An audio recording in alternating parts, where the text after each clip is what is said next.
kembali lagi dengan channel ini.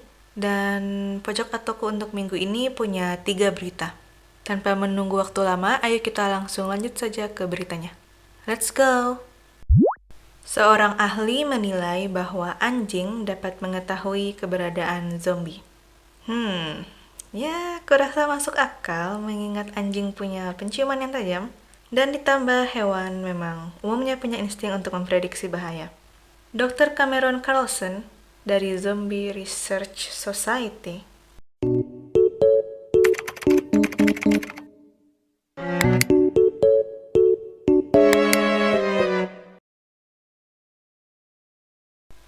ternyata beneran ada organisasinya sampai ada websitenya segala. Jadi menurut websitenya, organisasi atau komunitas The Zombie Research Society ini awalnya ditemukan pada tahun 2007 oleh penulis dan ahli zombie, Matt Mogg. Dan organisasi ini didedikasikan untuk studi sejarah, budaya, dan sains yang berkaitan dengan zombie. Ternyata emang segalanya itu ada ya di internet. Dalam websitenya juga, mereka bilang kalau siapa aja bisa bergabung asalkan mereka bisa berkomitmen pada 3 prinsip dasar organisasi. 1. Zombie didefinisikan sebagai manusia yang sangat agresif atau mayat manusia yang hidup lagi karena dipicu oleh infeksi biologis. 2. Debat intens mengenai studi sejarah, sains, dan budaya zombie fundamental untuk keselamatan umat manusia. 3. Pandemi zombie tidak terelakkan dan pasti akan terjadi, dan krusial untuk ketahanan hidup umat manusia. Hanya masalah kapan, jadi bersiap-siaplah. Oke, aku mencoba mengapproach ini dengan segala ke-open-mindedness-ku. Aku di sini untuk belajar. Nggak akan ada yang tahu apa yang akan terjadi di masa depan. Umat manusia sudah berkali-kali membuktikan kebodohan mereka. Jadi aku nggak bakalan heran kalau suatu hari nanti akan ada satu ilmuwan yang salah baca resep obat flu dan malah menciptakan virus zombie yang mudah menular. Jadi ya nggak ada salahnya kan menambah-nambah ilmu dari sekarang. Supaya pas hari H nanti aku sudah expert urusan survival. Oke, jadi kalau kamu lihat homepage situs organisasi ini, kita bisa lihat logo Zombie Research Society-nya.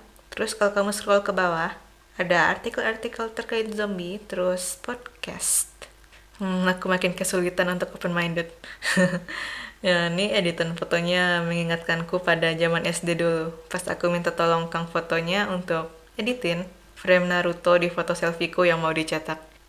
Dan mereka juga punya merchandise kalau kamu tertarik. Terlepas dari itu, aku lihat artikel-artikelnya lumayan menarik lah. Ngebahas tentang zombie science, seperti kemungkinan virus zombie dari luar angkasa, zombie culture seperti Zombie Awareness Month, game zombie, dan sampai tips-tips bertahan hidup di masa pandemi zombie nanti. Seperti menggunakan matematika untuk bertahan hidup. Ya, aku bakalan mati. Di situsnya ini memang banyak tips-tips mempersiapkan diri untuk pandemi, cara bertahan hidup, hingga cara membunuh zombie. Well, first of all, kebanyakan artikel ini memakai film, game, dan buku sebagai acuan. Jadi sebaiknya dipikir-pikir lagi ya sebelum kamu ngepraktekin sendiri pas suatu hari nanti zombie mendadak ngedobrak pintu kamarmu. Second of all, zombie ini kan hasil imajinasi manusia yang memprediksi kemungkinan adanya virus yang dapat menghidupkan kembali mayat yang sudah mati. Nah, gimana caranya kamu tahu secara pasti dan persis bagaimana cara membunuh mereka kalau data faktualnya aja saat ini nggak ada? Ini udah lama aku pikirin. Itu kalau kayak di game dan film gitu kan katanya kita harus menembak tepat di kepala si zombie itu. Headshot lah istilahnya, untuk ngebunuh mereka. Kalau berdasarkan Zombiepedia, zombie killing atau pembunuhan zombie itu bertujuan untuk membuat zombinya tak bergerak lagi untuk selamanya. Dan katanya juga yang harus kau lakukan adalah membidik kepalanya, hantam, dan jangan sampai meleset. Harus pertimbangin juga kekuatan mental seseorang, bisa nggak mereka nyerang si zombie itu. Kurasa skenario terbaik adalah menghindari kontak sama sekali dengan para zombie itu. Walau ya memang sepertinya memang bakalan susah, apalagi jika zombinya sudah segunung. Aku beneran jatuh ke rabbit hole pas nge-research berita ini. Ya, dalam situs organisasi ini juga ada satu page yang dikhususkan untuk artikel 10 Safest Countries, di mana penulisnya memprediksi negara-negara mana saja yang paling aman saat pandemi zombie muncul nanti, dengan mempertimbangkan berbagai faktor. Oh boy, oh boy, oh boy. Aku yakin Indonesia pasti ada. Ayo kita cek. Oke, yang ke-10 Swedia, ya PewDiePie, IKEA. Argentina, Messi, ya. Finlandia, negara dengan sekolah idaman. Norwegia, Bolivia, Kazakhstan. Oh, Rusia, ya pasti aman lah dengan salju sebanyak itu. Amerika Serikat, oke. Kanada, sirup maple, dan Australia. Zombinya emang gak bakalan bisa survive di sana. Dan gak ada Indonesia. Oh, dengan honorable mention Selandia Baru, Kiwi. Ternyata ada yang sepertinya orang Indo juga yang membuat komentar di artikel ini. Reza Alim menyatakan kalau Indonesia harusnya masuk ke dalam list. Dia memaparkan alasannya sebagai berikut. Indonesia bukan negara maju, jadi kemungkinan penyebaran virus zombie akibat kegagalan bioteknologi di Indonesia tak akan terjadi. Ya, tapi tentu saja orang-orang yang kabur dari negara maju ke negara berkembang seperti Indonesia dan turut serta membawa virus itu adalah kemungkinan yang realistis. Ya, lihat aja Miss Rona 19. Dan alasan keduanya karena Indonesia adalah negara kepulauan. Jadi persebaran virusnya bakalan lebih terpusat di kota-kota besar. Ya bisa jadi. Alasan ketiga karena negara yang bersinggungan perbatasan dengan Indonesia cuma ada 3 negara. Jadi memperkecil resiko penyebaran virus dari negara tetangga. Keempat, pos jaga Indonesia yang ada di setiap distrik memberi keunggulan untuk menangani zombie-zombie bertangan kosong. Juga alasan kelima yang juga favoritku, kecenderungan orang-orang yang memegang senjata, terutama senjata api, untuk menjadi egois di masa kekacauan dan ujung-ujungnya jadi bandit atau begal yang mengutamakan keselamatan dan kesejahteraan diri sendiri di atas orang lain. Ya, kurasa ini ide yang cukup populer dan sudah dieksplorasi oleh media-media. Dan realistis juga karena emang manusia itu bakalan kelihatan aslinya pas berhadapan dengan situasi hidup dan mati. Kadang malah para perampok ini yang lebih berbahaya jika dibandingkan dengan zombinya sendiri. Karena pada masa zombie outbreak itu, aturan dan tata tertib tentu saja cuma angin lalu. Mereka akan membuat aturan mereka sendiri. Jadi ya, kesimpulan dari berita ini, kita nggak bakalan tahu apa yang akan terjadi di masa depan. Jadi saranku ya pasrah aja. Beberapa hari lalu pas aku browsing di Twitter, aku ngeliat Big Three di laman trendingku. Ya awalnya aku kira debat mingguan antara penggemar K-pop. Seperti biasa, tapi saat ku cek ternyata tentang Big Three-nya anime/manga. Perdebatan ini sepertinya dipicu oleh tweet dari Kira Won Miss. Dan dia bilang, dan aku kutip, Attack on Titan, Jujutsu Kaisen, dan Demon Slayer adalah Big Three yang baru. Dan dia juga melanjutkan tweetnya yang men-trigger sebagian orang itu dengan Naruto sudah tamat, Bleach juga sudah tamat, One Piece udah berjalan 20 tahunan sekarang. Sudah waktunya untuk the new Big Three. Ketrigger nggak lo? Jadi ya tentu saja banyak warga Twitter yang berbondong-bondong melemparkan pendapat mereka. Ada yang mendukung pernyataan Kira, ada yang mendukung bahwa harus ada Big Three baru, tapi nggak setuju dengan nama-namanya yang disebutkan. Dan ada juga yang menolak mentah-mentah ide adanya Big Three baru. Sebagian yang lain adalah kaum netral yang menganggap Big Three itu bukanlah sesuatu yang serius dan nggak perlu untuk didebatkan. Menurut Otaku Encyclopedia Wiki, The Big Three adalah istilah yang digunakan untuk 3 series paling populer di masa keemasan Jump pada tahun 2000 sampai tahun 2010, yaitu One Piece, Naruto, dan Bleach. Ketiga series itu memiliki popularitas yang sangat besar, bahkan saat anime masih belum se-mainstream sekarang. Tiga-tiganya juga memiliki jumlah episode yang sangat panjang. One Piece saja baru-baru ini mencapai episode ke-1000-nya, dan belum tamat. Dan ketiga series itu memiliki target audiens shonen, alias remaja usia 12 hingga 18 tahun. Dan tipikalnya, nggak semua sih tapi tipikalnya, fokus shonen adalah aksi dan nakama power. The power of friendship. Juga tokoh utama yang tumbuh dari segi kekuatan fisik maupun pikiran, seiring dengan berjalannya series. Aku untuk urusan ini sih netral ya. Di satu sisi aku paham kenapa banyak orang yang bilang Big Three nggak tergantikan. Karena emang mereka nggak tergantikan untuk julukan itu. Julukannya kan emang diberikan khusus kepada 3 series itu atas pencapaian penjualan dan popularitas luar biasa pada periode waktu tertentu untuk majalah Jump. Jadi jikapun kamu mau memberikan julukan itu pada generasi baru, tentu sulit mengingat kondisi pasar serta popularitas anime/manga saat ini yang sudah sangat berbeda dibandingkan kondisi dulu. Sekarang anime dan manga sudah lebih mainstream dan lebih mudah untuk diakses oleh orang-orang seluruh dunia, sehingga memperluas jangkauan marketnya juga. Ya, jadi argumen orang-orang yang ingin mempertahankan posisi original Big Three menurutku valid. Tapi di sisi lain, kurasa orang-orang ingin menggunakan istilah itu juga untuk generasi yang sekarang ini. Karena, kenapa ya?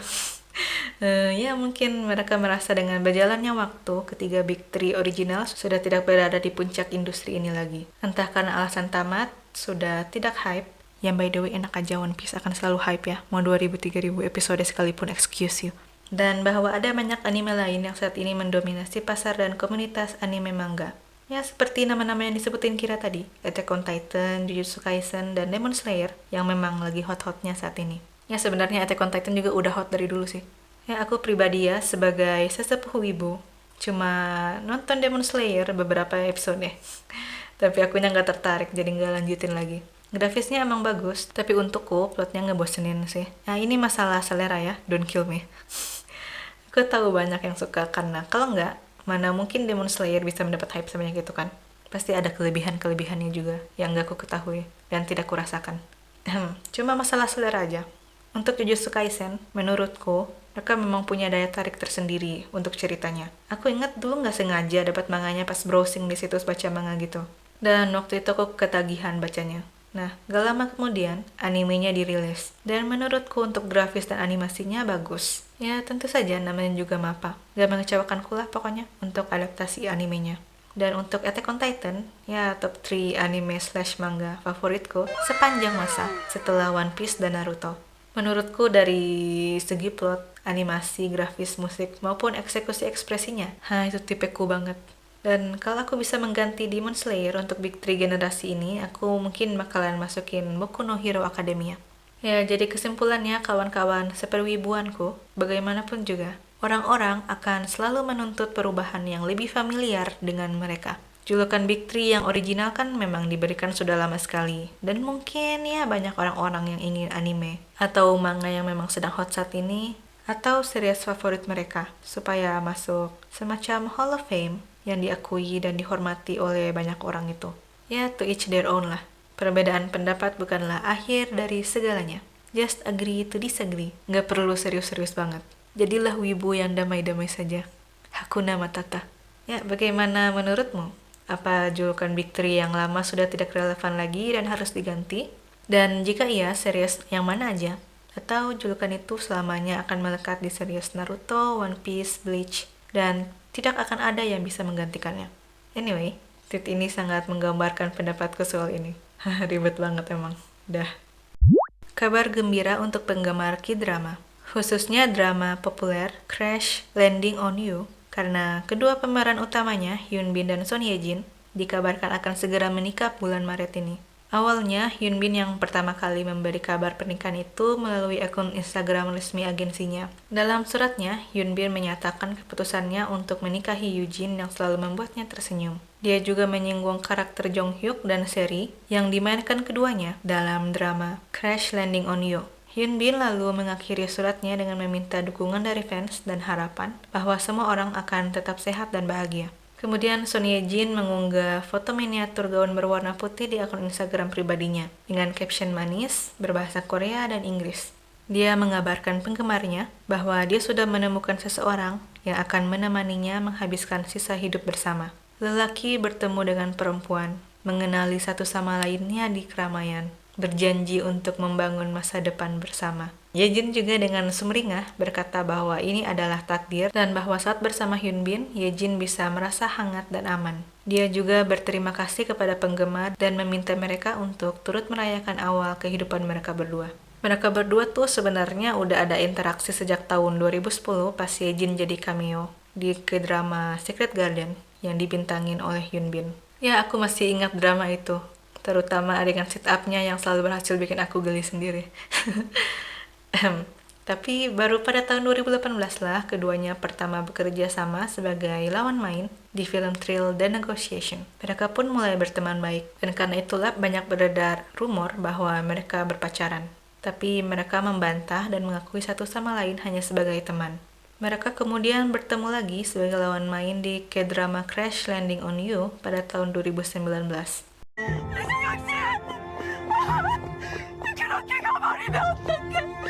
그렇게 끌려가버리면 난 어떡해? 뛰지 말라고!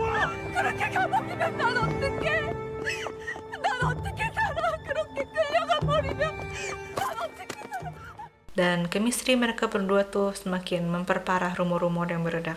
Barulah pada tahun 2021, lambe turahnya Korsel di Spek merilis foto-foto kencan mereka berdua sebagai pasangan 1 Januari yang emang udah jadi tradisi di Spek. Setelah bocoran di Spek, Hyun Bin dan Son Ye Jin akhirnya secara pribadi mengakui kabar dating itu. Dan mereka secara resmi go public setelah 8 bulan berpacaran. Setelah itu mereka berdua bahkan sempat menjadi bintang iklan brand telekomunikasi Filipina, Smart. Dan akhirnya pada tahun 2022 ini, mereka berdua akan menjalin hubungan pernikahan. Tentu saja banyak penggemar mereka yang gembira karena emang udah nge-shipin sejak awal. Ya, semoga proses pernikahannya lancar dan keduanya bahagia serta langgeng selalu. Selamat untuk Hyun Bin dan Son Ye Jin. Demikian berita untuk minggu ini. Terima kasih banyak atas perhatiannya. Semoga video ini informatif, menghibur, dan bermanfaat. Dan kita akan bertemu lagi Senin depan. Bye-bye!